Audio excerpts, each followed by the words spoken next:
We appreciate you so much being here. We're not just huge fans. I mean, we grew up with you. You meant so much to us, in the past, and going forward to now. It's just we're so humbled that you would do our show like this and talk to us. So incredibly grateful. I mean, for me personally, you were what it was to be cool. Did Will tell you the great story on that very subject? No. Well, let's start with that. He grew up in the show, and by the time he was 16, I think he was really feeling full of himself. And he had gotten his driver's license, and he went out and bought his first car. He bought the same car Patrick had. He bought a Honda Civic, I believe it was. And we were walking. We had finished work together. We're walking from the studio back to the parking lot there at Paramount, the parking structure. And he's sort of strutting down, we're walking down the streets of Paramount. And he said, Frakes, I can tell by the music that comes out of your dressing room and the clothes that you wear. You used to be cool, didn't you? What a dig. Oh, that's brutal. I remind him of it every time I see him. That's great. Oh, and it's got to be wild now, especially because he's reached that age. And he's 50, man. He's 50. And he's the king of the nerds. He's the coolest. He definitely 100%. Has achieved that, I think, without question. Yeah, he when we got to talk to him, it was such a good flow with like how into the nerd culture he is and ingratiated that. Yeah, I mean, there is nobody, I think, coming out of pop culture that just really adapted to it and kind of leads the charge. I know. And boy, when he hooked up with Todd Stashwick, who is a prince of the nerds, they were separated at birth.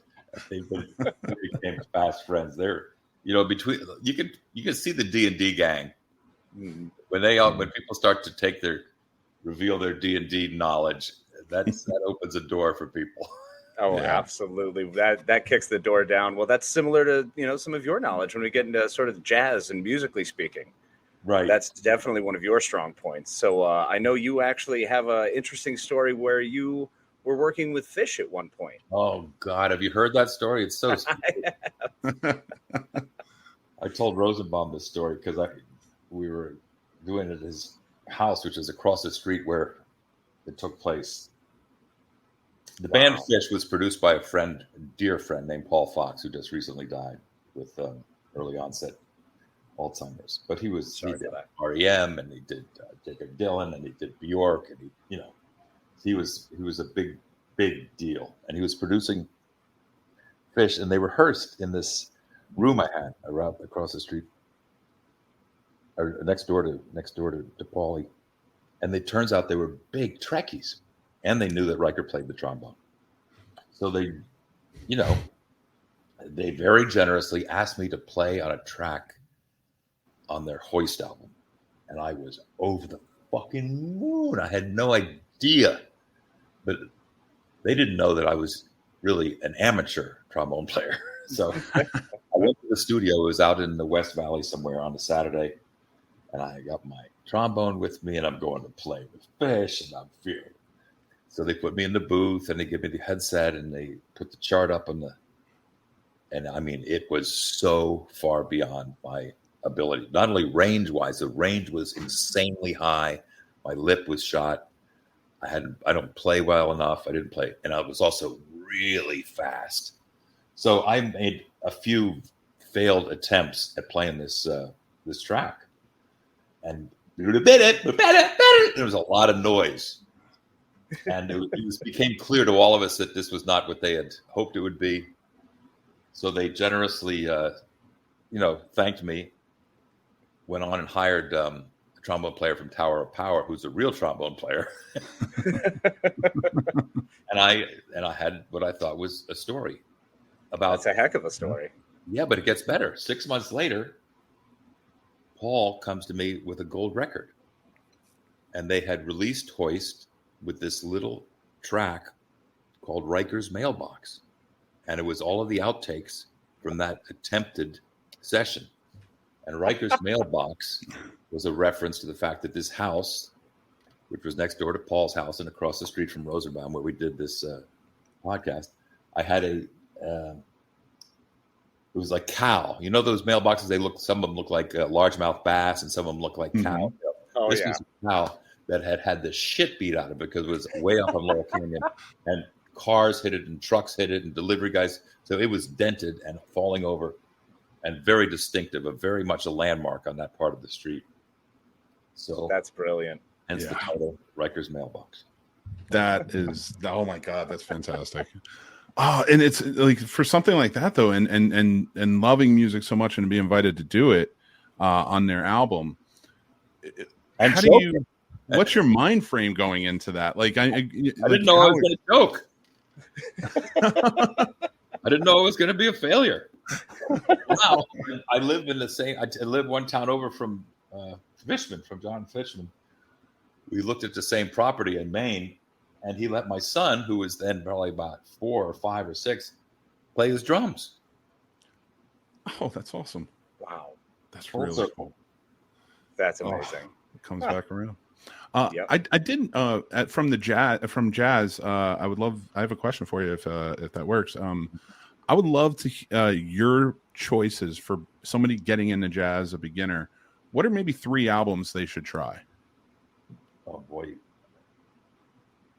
I guess you got to get Coltrane's Giant Steps. You got to get Miles Blue, okay. And Straight No Chaser, Thelonious Monk. I think would give you a breakdown. Ella with Count Basie on Impulse. Then you got 4 good ones. Perfect. Strong start. Yeah, Perfect. right. I appreciate that. Yeah, and again, thank you again for coming here. We of course are giant Star Trek fans, and we do have some questions for you. But also we are really into the filmmaking side of things, and would love to pick your brain about directing as well. Sure. On different projects and your perspective on things. We actually wanted to show you. We started a new show. It's a Star Trek watch along series for our patrons. And it's kind of an homage to you. So when she agreed to this, we wanted to show you. So we have a new show called Warp Factor Fiction. Oh, I like it.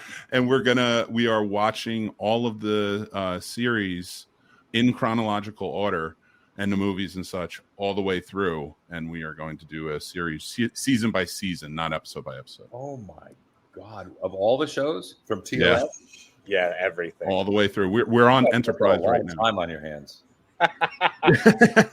It's amazing for a Very busy little schedule. amount. It gets to sit in the background, basically. So we're quote unquote watching. Yeah, are you watching and having commentary, or are you just watching and sharing it with your listeners? Watching and kind of doing a recap per season. So we just finished doing up a full season watch along would be way too much. Yeah. Too big of an endeavor. Oh, so you run a season at a time. Yeah. So we'll do 2 episodes a month, and we'll watch a season and then talk about that, because we really want to get into more of like the philosophy during the timelines and stuff. Like, right now with Enterprise, the Prime Directive sort of not existing, and kind of go through that motion. Interesting. And how far along are you? I'm on season 3 of Enterprise. Yeah, he's in season 3 of Enterprise. I'm on season 2. So we're chugging along. Ways to go. Oh, so you're watching it separately. You're not sharing it online.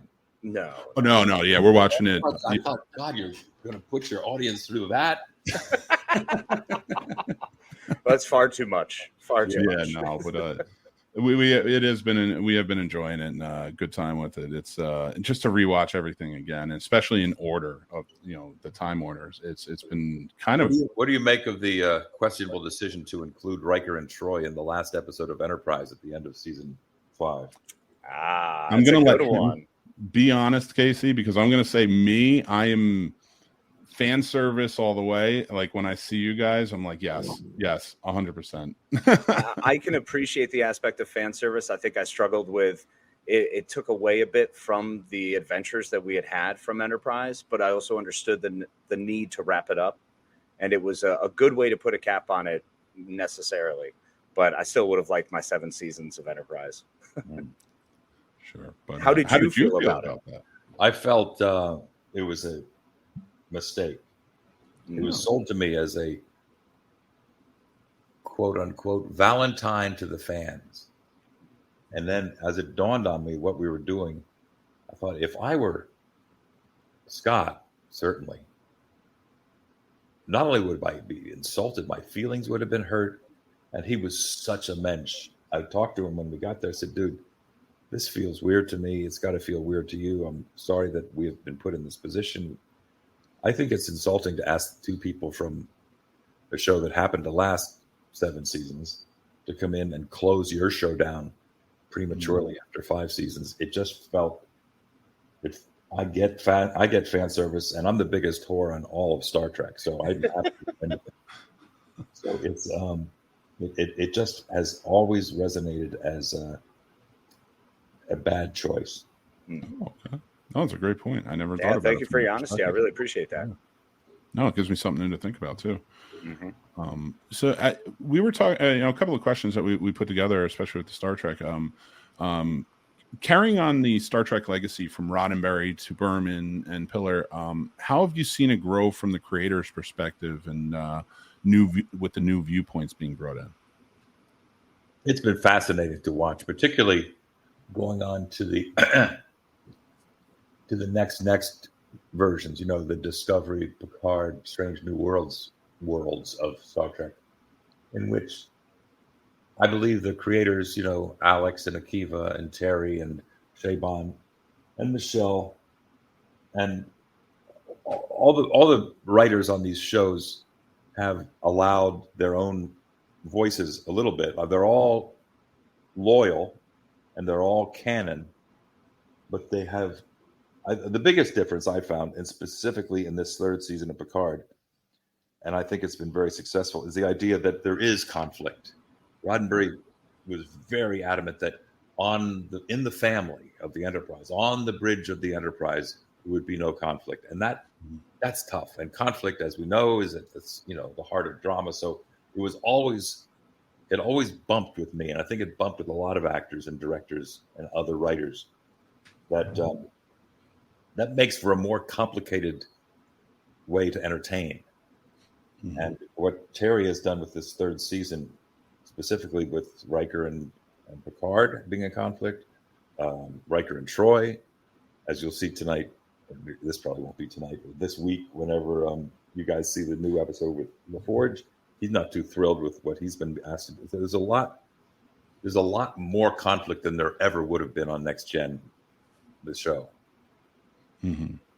Yeah, and it's been great seeing that. Sorry, Mick. One of the greatest parts has been watching that in the new season of Picard, the you and Picard moment where you kind of both exchange roles for a moment. Yeah. Where you take over that captainship and you kind of have to put him in his place as he's trying to be the him off Maverick. the fucking bridge. I said, get off my bridge. Get out of here. Yeah. It was Casey, awesome. Casey and I were actually talking about that after the episode, because it seemed the way you were as a captain on the Titan when you took over was this father figure who's like, I need to protect everybody. You're telling me to attack, and my job is to make sure that we can get out of this alive as much as possible. And then I listened to him, and it was a mistake. Yeah. Yep. Absolutely. Now that, did you cherish that moment where you throwing him off the bridge? Did you get a chance to do that a few times, take a few takes on it? Of course I did. And I decided to play it on him in the cut. Oh, that's amazing. And you guys coming back together again in this new season has been brilliant. I've fallen in love with just seeing you guys in action again, especially Picard and Riker on a bridge. Like, it's just been amazing. But coming back into it, and one of the things, like, with the directing, especially of the different episodes, a different series of Star Trek, does your mindset change going from each series because it's a different location, different storyline going on? Like, how do you kind of marry everything all together, and or do you not? Do you just go with what the writers are doing, or what you're directing? That's a really good question. Each of the shows have their own flavor and tone, but there is an overarching arc. Listen to that horrible English. That was created by Alex when he took over this franchise that is very much informed by the JJ world, where it's incredibly cinematic and filmic and theatrical and lens flares and camera movement and all the wonderful toys we get everything on these shows. It's an entirely different visual palette than we ever had on Next Gen or Voyager or Deep Space or Enterprise, you know. Yeah. So it's informed by the world that the fabulous world that JJ created. It's informed visually. So that has changed massively. And inside of that, the tone, I started on Discovery, obviously when Discovery started. That was an animal of itself. And Tunde, Ola Tunde, who is the producing director on that show, is a very visual filmmaker. So and we get competitive. That's the other thing. So it's a very competitive place to work and play. And you have to remember to get your coverage, because what happens is you can create beautiful, moving, seamless oneers that are going to get chopped up by the producers and writers because they want their close-ups. They believe that somehow, and sometimes you do, you miss points and you miss, or that the studio, you know, there are other people, after you turn in your director's cut, you have to say goodbye to your baby and let somebody else have it. And it never gets easier, but it's the reality of the job. Yeah. So at least with these shows, we have the time and the money to create whatever we can imagine. And we have the privilege to prepare with the cinematographer that we're going to shoot with, which is great. The production designers on these shows are fearless.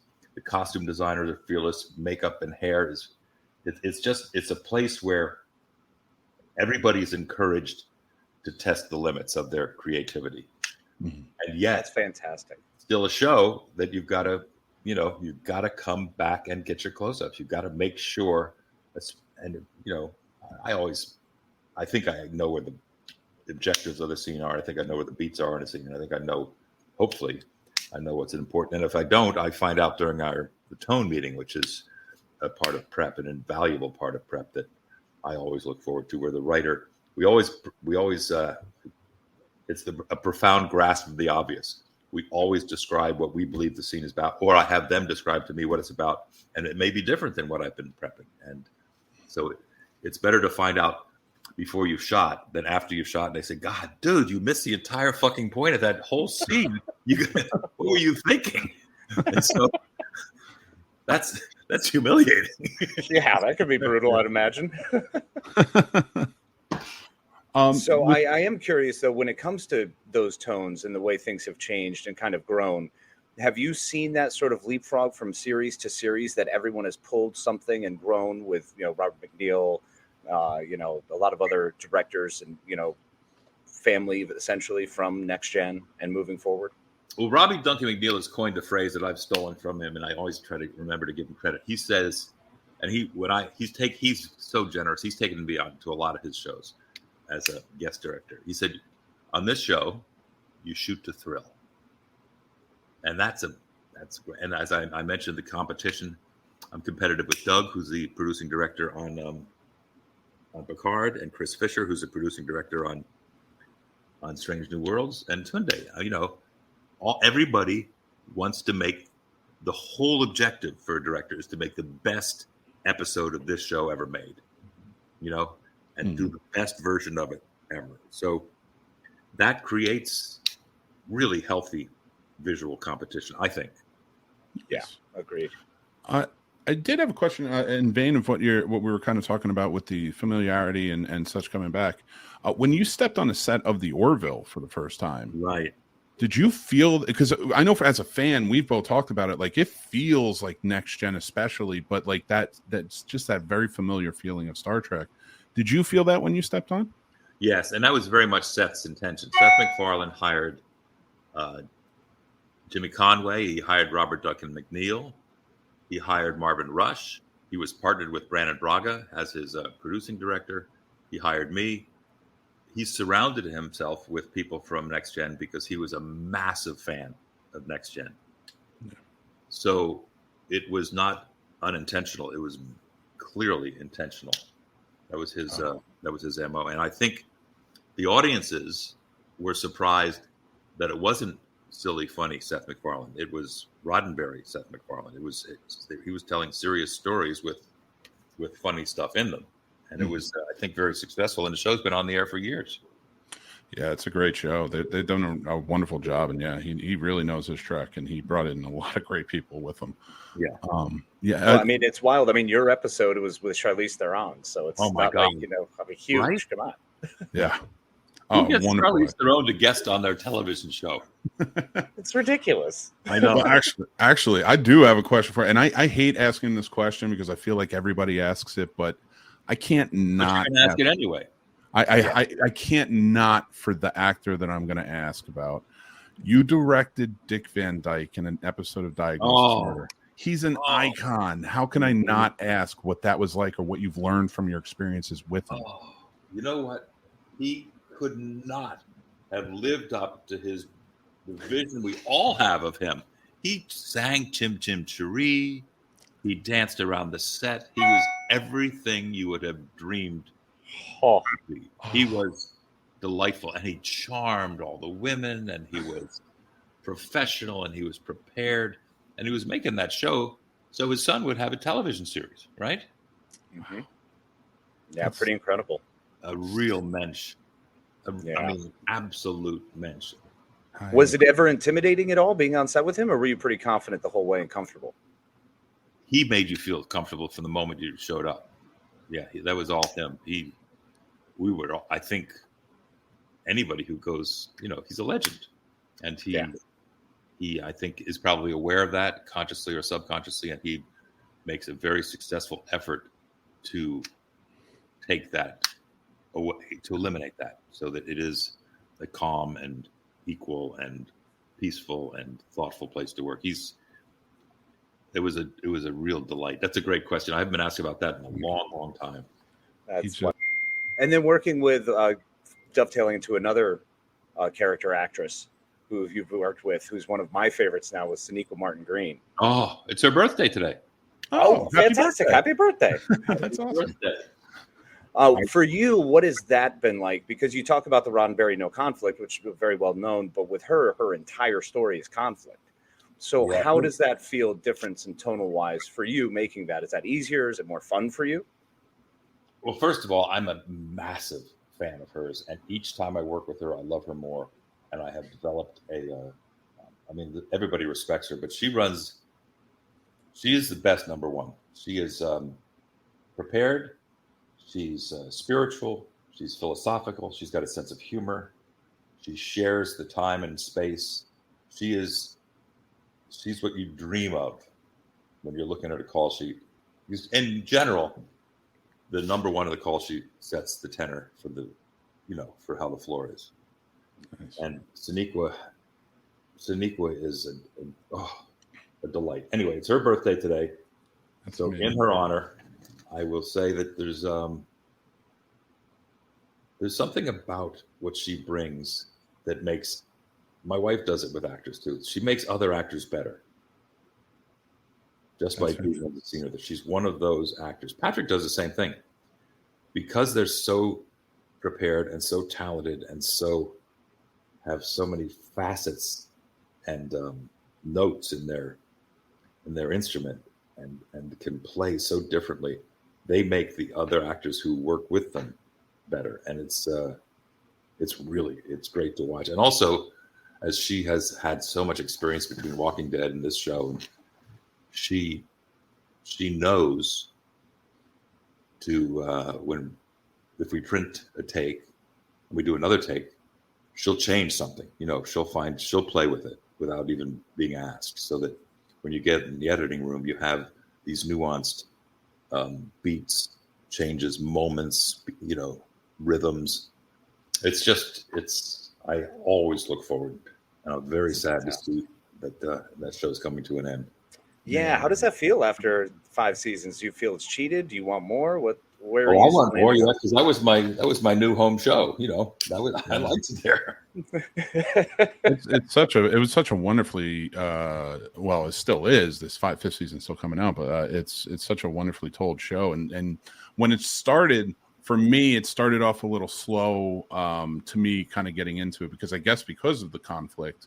Well, there was so much pipe delay about who the character was, and then as Michael Burnham evolved, Sonequa said something I thought quite beautiful, that her character is no longer informed by fear; it's now informed by love.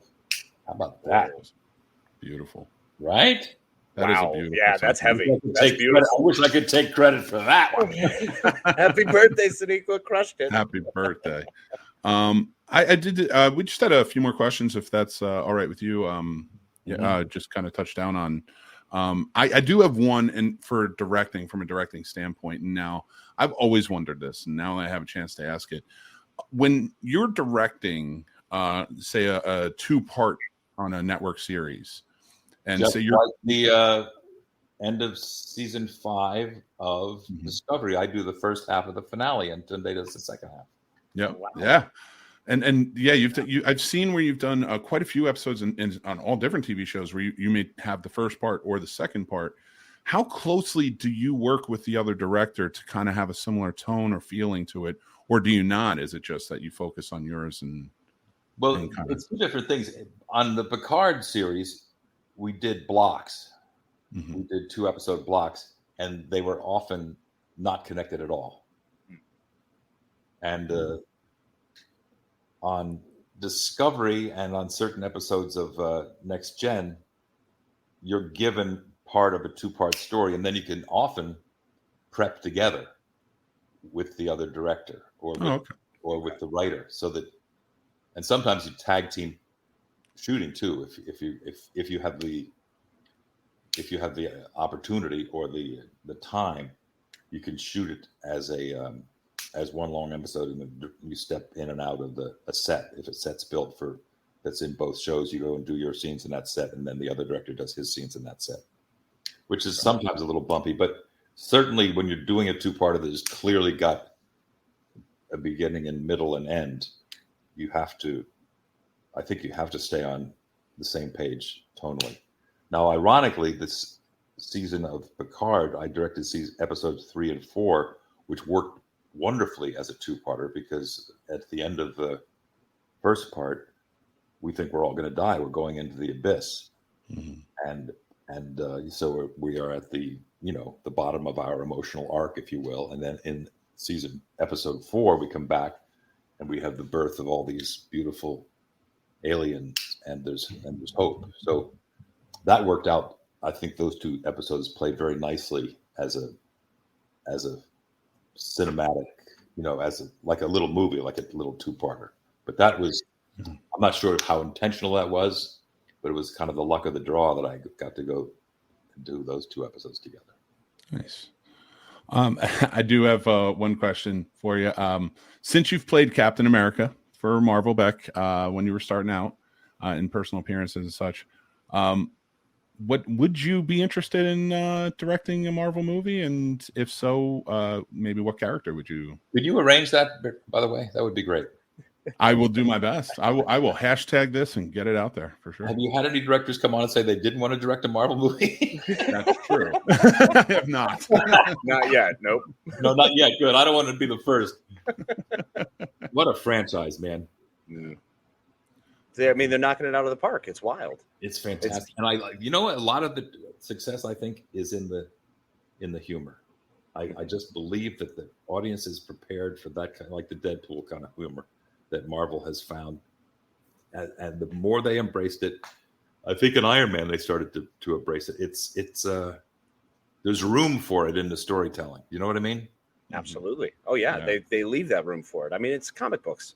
That's the way we make those stories. We consume them so easily because of the humor and the seriousness. So it balances well. Very good point. Yeah, and you are no stranger to huge, sweeping, epic franchises, as in North and South, which had to be experienced within itself. I mean, oh gosh, North and South, man. I mean, such phenomenal work. What was it like for you working on that set? I was a kid, and I fell in love with my beautiful wife on that show, and we were out on the road for almost a year. So I watched. I was fascinated by the whole process. It was very early in my alleged career. And to be on location for that long and to be around that big a production, that doesn't exist anymore, that miniseries vibe. You can't, I have it on tape. You can't find it anywhere? No, the miniseries genre. It is. Yeah, Yeah. I know. Yeah. It's so sad, really. Because it was so much fun to have those sort of epics on TV. Well, the streaming has sort of got the same vibe, but it's the miniseries were event. I mean, you think of Roots and you think of North and South, and there were the Thornbirds. I mean, there were so many that they were events. They were television events. Yeah. And now we have something similar with the streaming. I think, like, you look at a Stranger Things with its 10 episodes and the way it's broken up. You get something similar to that. I will definitely say, like, Taylor Sheridan shows, like, maybe not so much Yellowstone, but like the 1923 or 1883. I'm hooked on 1923, by the way. Yeah, it's great, isn't it? Oh, I didn't see the last one, but this story about the couple coming back from Africa and the abuse story of the Native American girl in that Catholic school. I mean, the stories are intense. Yeah, they're riveting. Really, absolutely riveting. Harrison Ford playing this old man now with that great vocal thing he's doing and the physical thing he's doing. He's so sneaky good. He is. That's a great way to put it. Sneaky good. Yeah. It's very different from his character now on the show Shrinking. Yes, where it's more comedic. I'm enjoying. Yeah, he's having a real rebirth. Yeah, he is. Not that he ever was out of the spotlight. No, but yeah, it's definitely with Indy coming back and everything. He's just doing fantastically. We do have some Patreon questions, if that's all right. Some of our patrons wanted to ask some questions themselves. And one was, what are the chances of Beyond Belief making a comeback? Beyond Belief has made a comeback. I just shot 8 episodes for German television. It's called X Factor Ungestraßen. In Germany, for some reason, Beyond Belief is a massive hit. And it's called X Factor. And it's all shot in English. So somewhere it's going to be. I don't know where it is. I don't know if you find it on YouTube, but it feels to me like it has. And they've just booked me for some more. So this German company is all over Beyond Belief coming back. Amazing. Kat Lynn, whom I made this episode of Strange New Worlds that we didn't plug yet, which is hysterical, the crossover episode with Lower Decks that Bill Wilkoff and Kat Lynn wrote. Kat Lynn and I have been trying to pitch a rebirth of Beyond Belief. I think the memes kept that show alive. Oh, absolutely. Yeah, for sure. The 8-minute videos of just you saying, no, it's not true, I think have also helped. I can tell you, as somebody who watched that, and like, Casey and I, we were such big fans, and we talk about it all the time, and a lot of our friends do as well. It is a very popular, well-known show. Like, on all of those, remember in the 90s, there was sort of not a resurgence, but maybe like this big thing where a wave of shows similar to that were coming into play, but nothing topped. Yeah, like Ripley and all that. Yeah, that was and that's back when I was the official spokesperson for the paranormal after having done Alien Autopsy, Fact or Fiction. Yeah, that's right. Yep. That's perfect. Jason, thank you for that question. And this one comes from Sturdy. Did you draw inspiration from any famous horror movies while preparing to direct the Borg scenes in First Contact? Ooh. Nothing specific, but they were very much intended to be horror movie-like. And Carpenter, I'm a Carpenter fan, so there's a lot of that. Yes. A lot of moving Dutch angles that push into horrifying situations. Well, to add to that, is there, if you were to, direct a horror movie, is there something, a type of maybe villain or sort of subgenre you would want to gravitate towards? I don't have an answer for that one. Okay, fair. And from Ward comes, Riker and Picard are obviously closer now more than ever before. In your opinion of the characters, how has their relationship evolved since they last served together on Enterprise? You already asked that question and answered. Yeah. I just wanted to make sure that he heard me say. It's just been truly amazing. And my best friend was such a huge fan of yours. He passed away a few years ago from cancer, and I have to ask this question in honor of him. Clock Stoppers is one of his favorites. We went and saw that in theater. Mine too. Yeah, and the question I was wondering about it was, you know, coming off of this is your third motion picture theatrical motion picture to come out. It was the last one that made any money before I went to movie jail. Oh God, I hope that let's get you. And I'm starting another hashtag. I want more movies from Jonathan Frakes, because it's so good and it's a fun, energetic, and it's very youthful, of course, because it's a Nickelodeon movie. How did you know, where did you go with that to kind of get into that way of thinking when you're directing sort of a more of a youthful type of movie, whereas Star Trek was more adult? It had the same vibe. I do a lot of work with Dean Devlin, who's we made Leverages and Librarians. Both of us like it's like an action adventure comedy, and that combo play is what Clock Stoppers was meant to be. Plus, a great soundtrack. Albie Heck, who produced it for Nickelodeon, scared up some really good music for us. I worked with my favorite friend and DP, Tim Surstedt, who I had been looking to work with for years. And a wonderful group of young actors who were all eager and ready to go. It was a script that had been bouncing around at Paramount, and it was again, they gave us enough money to do it right. We had a fascinating group of actors, and the script held up. And the premise is something that people still talk about. Wouldn't it be cool if? Yeah, it would be cool if. We've already got a movie about it. Yeah. You know, I thought it was a fantastic movie, and you did a great job on it. I do have we were kind of wondering to ourselves if we could, if we could ask you, which Star Trek badge do you prefer aesthetically? Oh my God. Next question. Okay, which Enterprise do you prefer out of all of them? Come on, I like the fat one. I like the fat. We all love the fat one. Love it. Very cool. It's amazing. Yeah, we appreciate you so much coming on and doing this and My talking pleasure. to us. It is an honor. You are fantastic, and to see on screen, to know you're behind the screen, and we cannot wait to see what else you do for not just Star Trek but everywhere.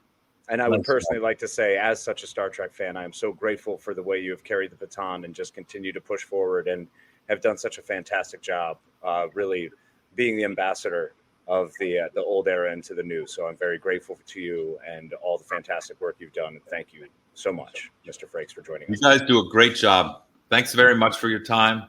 I really enjoyed that. Hey guys, Mick here. Thanks so much for watching the show and supporting us. We appreciate it. We appreciate you coming back and joining in the comments.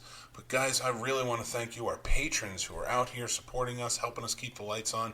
Really, truly appreciate you. Tim, Paul, Stacy, Matt, Aaron, AJ, George G3, Chris S, Dale, Chris H, Dan, John B, Ron, Jason, and John W. Thank you guys so much for all your support. Guys, we have 3 tiers available right now. As of March 1st, we're adding 2 more tiers for a total of 5 with tons of perks. So go check out patreon.com/thescenesnobs. And join our Snob Nation Discord channel where the moderators are keeping everything going and we're having really fun conversations over there and more. So go check it out. It's free to join and just be part of the Snob Nation. And remember to embrace the absurdity. Hit subscribe on our YouTube channel. We have tons of great shows coming out and more. Our lives are over on Patreon, but you can check out the Snob Nation Morning Drive live show on our YouTube channel Friday, 7 to 10 a.m. Eastern, and tons more shows coming up thereafter. We have great shows like the Scene Snobs Podcast, Betting Bros, Math vs. Smash, Real Combat, movie reviews, and tons more. We have fun over there, and we think you will too. If you're looking for great merch, go over to the snobsmerch.com store. Use promo code SNOBS for 10% off of your order. We have tons of shirts, mugs, everything, stickers, all different types of designs. We love it. I think you will too. So go check it out and let us know what you think. Remember to follow us on all social media platforms. We are at The Scene Snobs everywhere. You can also follow Casey at Planos21 on Instagram, at Casey the Madman on TikTok, and at Twitter Night on Twitter. Guys, tons of fun stuff and new things coming out every day, so go check out our content there. Thank you guys again. We are the Scene Snobs. Embrace the absurdity with us, and we love you, and we'll talk to you guys soon. Take care, everybody.